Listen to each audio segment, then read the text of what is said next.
खबर हमारी अफगानिस्तान से है। अफगानिस्तान में दूसरी बार तालिबान का कब्जा होने के बाद ये माना जा रहा था कि तालिबान पहले की तरह महिलाओं पर अत्याचार नहीं करेगा, लेकिन अफगानिस्तान से आ रही खबरें इसका समर्थन नहीं करती।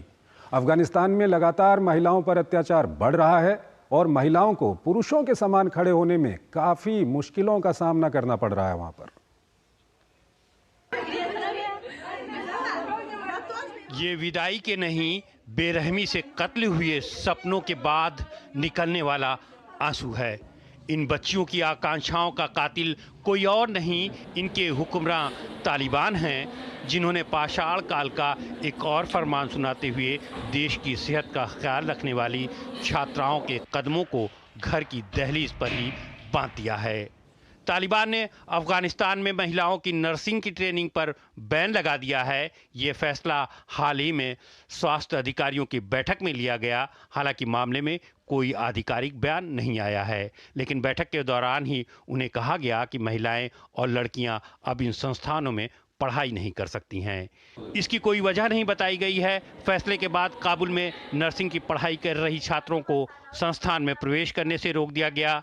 हालांकि महिलाओं और लड़कियों से जुड़े तालिबान के बेतुके फरमानों की भरमार है, लेकिन पहले से ही चरमरा चुकी स्वास्थ्य व्यवस्था से जुड़े पेशे की लड़कियों पर हमले का ये ताज़ा मामला है। शरीयत के नाम पर बच्चियों के सपनों का गला घोटने वाले इस तालिबानी फरमान से पूरी दुनिया में खलबली मची हुई है। राहत की बात यह है कि इस बार इन लड़कियों को अफगानिस्तान के कुछ ऐसे लोगों का साथ मिला है जो रोल मॉडल के तौर पर देखे जाते हैं। तेज गेंदबाज राशिद खान और पूर्व कप्तान मोहम्मद नबी ने तालिबानी फरमान का कड़ा विरोध किया है। राशिद खान ने एक्स पर लिखा कि वे इस फैसले से निराश हैं। कहा इसने न सिर्फ उनके भविष्य बल्कि पूरे सामाजिक ताने बाने पर व्यापक प्रभाव डाला है। संयुक्त राष्ट्र ने इसकी कड़ी निंदा करते हुए तालिबान से अपने फैसले पर फिर से विचार करने की अपील की है। वहीं एमनेस्टी इंटरनेशनल ने कहा है कि अफगानिस्तान में सबसे ज़्यादा महिलाओं की मौत बच्चों को जन्म देने के दौरान हो जाती है। देश में पहले से ही मेडिकल स्टाफ की भारी कमी है। ये कदम विनाशकारी होगा। 2021 में सत्ता में आने के बाद से तालिबान ने महिलाओं से पहले नौकरियां छीनी, फिर पढ़ाई पर पाबंदी लगाई, उसके बाद प्रतिबंधों का ढेर सारा फरमान। अब लड़कियां सिर्फ छठी क्लास तक ही पढ़ाई कर सकती हैं। हर्षवर्धन पंत हमारे साथ जुड़े हुए हैं, विदेशी मामलों के जानकार हैं, उनसे हम बातचीत करेंगे इस मामले पे। हर्षवर्धन जी, अगर हम 2021 में जाते हैं तो जब अमेरिका अफगानिस्तान को छोड़ के वहाँ से निकली थी अमेरिकी सेनाएं, उस वक्त तालिबान ने वहाँ पर कब्जा जमाया था और तालिबान उस वक्त जो भी मीडिया वहाँ पर था, तालिबान ये कहता था कि हम पहले की तरह जो हमारे राज था वहाँ पर अफगानिस्तान में, उस तरह का हम शासन नहीं करेंगे। और खासकर महिलाओं की स्थिति को लेकर, महिलाओं पर अत्याचार को लेकर तालिबान से लगातार उस वक्त सवाल पूछे जाते थे। उनका कहना था कि हम ऐसा नहीं करेंगे, लेकिन जो खबरें आ रही हैं ये तो वाकई चिंता पैदा करती हैं। जी देखिए, ये तो एक तरह से भ्रम जो तालिबान ने फैलाया कि जो तालिबान का दूसरा अवतार होगा वो तालिबान के पहले अवतार से अलग होगा। और इसमें आपको याद होगा कि उसमें भारत ही एक ऐसा देश था जो दुनिया भर को आगाह कर रहा था कि ये नहीं होगा। और हमको जो उनकी मूल प्रवृत्ति है उसको ध्यान में रखकर ही अपनी पॉलिसीज बनानी चाहिए। लेकिन उसको दरकिनार करके पश्चिमी देशों ने खासकर ये कोशिश करी कि वो मेन स्ट्रीम जो तालिबान है उसको मेन स्ट्रीम करें। और उस मेन स्ट्रीमिंग के चक्कर में जब क्योंकि अमेरिका को वहाँ से निकलना था और जल्दी निकलना था, एक ऐसा प्रोजेक्ट उन्होंने पेश किया दुनिया के सामने कि तालिबान बदल गया है, तालिबान की विचारधारा बदल गई है, नया तालिबान आएगा तो एक तरह से नए अफगानिस्तान को जन्म देगा। और हम देख रहे हैं जो भी हुआ है उसके बाद उसका बिल्कुल उल्टा हुआ है। तालिबान ने वही एक जो उनकी विचारधारा है वो बड़ी स्पष्ट है।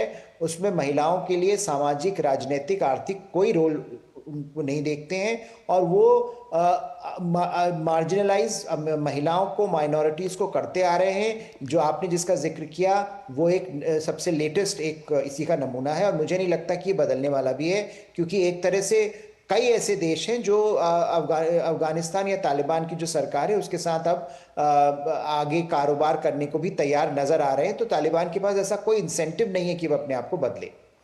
भारत ने ज़रूर आवाज़ उठाई थी हर्षवर्धन जी, जैसे आप बता रहे हैं, लेकिन अगर अभी के हालात की हम बात करें, जिस तरह की खबरें आ रही हैं, लगातार वहाँ से खबरें आती हैं, और फिलहाल जो ताज़ा खबर है वो नर्सिंग में महिलाओं को वहाँ पर रोक दिया गया है पढ़ाई करने से, नर्सिंग की पढ़ाई करने से। तो इस तरह की जो खबरें आती हैं, पहले तो जो पश्चिमी मीडिया था, पश्चिमी देश थे, वो अफ़गानिस्तान को लेकर काफ़ी सक्रिय रहते थे, लेकिन अभी हम देख रहे हैं कि ज़्यादा कोई फ़र्क पड़ा नहीं है पश्चिम के देशों को। नहीं, बिल्कुल नहीं, क्योंकि वो उनके लिए एक अगर वो उसको प्रोजेक्ट करेंगे तो और ज्यादा समस्या बन जाएगी, क्योंकि फिर उनसे सवाल पूछे जाएंगे कि आप कर क्या रहे हैं इसके लिए। और मुझे नहीं लगता कि वहां पर बैंडविड्थ इस समय पश्चिमी देशों के पास है कि वो अफगानिस्तान के ऊपर कोई कॉन्क्रीट पॉलिसी बना पाए। तो अभी यही चलेगा कि यूएन से आपको सेक्रेटरी जनरल का स्टेटमेंट आ जाएगा या एमनेस्टी इंटरनेशनल का स्टेटमेंट आ जाएगा, लेकिन उसके अलावा जो असली दुनिया भर की ताकतें हैं वो इस पर क्या रवैया अपनाती हैं, वो ढुलमुली रहेगा। उसमें ना वो कोई बयान देंगे, ना वो ये कोशिश करेंगे कि किसी तरह से तालिबान को इंसेंटिवाइज किया जाए कि वो अपना अपना तौर तरीका बदलें। क्योंकि मुझे लगता है पिछले 2-3 साल में ये बात बिल्कुल स्पष्ट हो गई है कि तालिबान अपना रूप, अपना चरित्र नहीं बदलना चाहते। वो ये मान रहे हैं कि क्यों उनकी वापसी इस कारण हुई है कि उन्होंने अपना चाल चरित्र नहीं बदला। जब वो लड़ाई भी कर रहे थे पश्चिमी देशों के साथ, तो वो अपनी आइडियोलॉजी पर अड़े हुए थे। उनका मानना है कि उनकी आइडियोलॉजी की जीत हुई है। तो अगर वो ऐसा मानते हैं तो क्यों बदलेंगे अपने आप को? उनको तो लग रहा है कि उनकी विचारधारा की लड़ाई थी, उसमें लड़ाई में उनकी जीत हुई है, और अब उनको वो विचारधारा जो है वो पूरे देश में, अफगानिस्तान में अमल में लाना है उनको। तो मुझे ऐसा लगता है कि ये एक तरह से हमारा भी भ्रम है कि कहीं पर हम उसको बदल पाएंगे। जो अफगानिस्तान में तालिबान कर रहा है, एक बड़ी सोची समझी उनकी आइडियोलॉजिकल जो विचारधारा है उसको आगे बढ़ा रहा है, और उसमें सबसे बड़ा नुकसान जो हो रहा है वो महिलाओं का हो रहा है और माइनॉरिटीज का हो रहा है। और मुझे लगता है उसके बारे में दुनिया बात करने को तैयार नहीं है, क्योंकि दुनिया को ऐसा लगता है कि और बड़ी उससे समस्याएं जो हैं वो मुंह बाएं खड़ी हैं। बहुत बहुत शुक्रिया आपका सर, हमारे इस कार्यक्रम में हमारे साथ जुड़ने के लिए और तमाम जानकारियां हमारे दर्शकों तक पहुंचाने के लिए और अपना विशेष विश्लेषण हमारे दर्शकों के सामने रखने के लिए। और आइए अब कार्यक्रम